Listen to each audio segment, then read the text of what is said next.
తెలంగాణలో మూసీ ప్రక్షాళనపై రాజకీయాలు హీటెక్కాయి. అధికార పక్షం ప్రతిపక్షాల మధ్య మాటల తూటాలు పేలుతున్నాయి.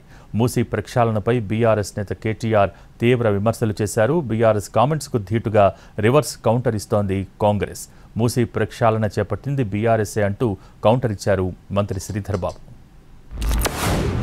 నేను రేవంత్ రెడ్డికి ఒకటే చెప్తున్నా, నీకేమైనా బుద్ధి జ్ఞానం ఉంటే, సిగ్గు లజ్జ ఉంటే, నిన్ననే హైకోర్టు నానా దొబ్బులు దొబ్బింది. మిమ్మల్ని నిన్ననే తిట్టింది హైకోర్టు. ఎందుకు చేస్తుర్రా, ఇష్టం ఉన్నట్టు బుద్ధి జ్ఞానం లేదా అని. అయినా నీకు సిగ్గస్తలేదు. ఇవాళ మళ్ళీ పోయి అక్కడ డ్రామా చేస్తున్నావు. రేవంత్ రెడ్డి నీ భాషలనే చెప్తున్నా, ఎందుకంటే మామూలు భాషలు చెప్తే అర్థం కాదు. కొంతమంది ఆరంభం ఏ పని చేయరన్నారు, ఆరంభం చేసిన వారు చేసినట్టే చేసి వదులుతా అన్నారు. ఇది వారికి సంబంధం. కానీ ధైర్యం, పట్టుదల, కార్యదీక్షకులు ఆ పనిని పూర్తి స్థాయిలో చేసి తీరుతారని మేమల్లే ముఖ్యమంత్రి గారే అన్నారు. సమస్యలు వచ్చినా సమస్యలను పరిష్కారం చేసుకుంటూ ఆ విధమైన ప్రయత్నం ఈ రోజు ముఖ్యమంత్రి గారు కానీ మా ప్రభుత్వం చేపడుతున్న నేపథ్యంలో మీరు ఎందుకు ఈ విధంగా రాద్ధాంతం చేస్తా ఉన్నారు?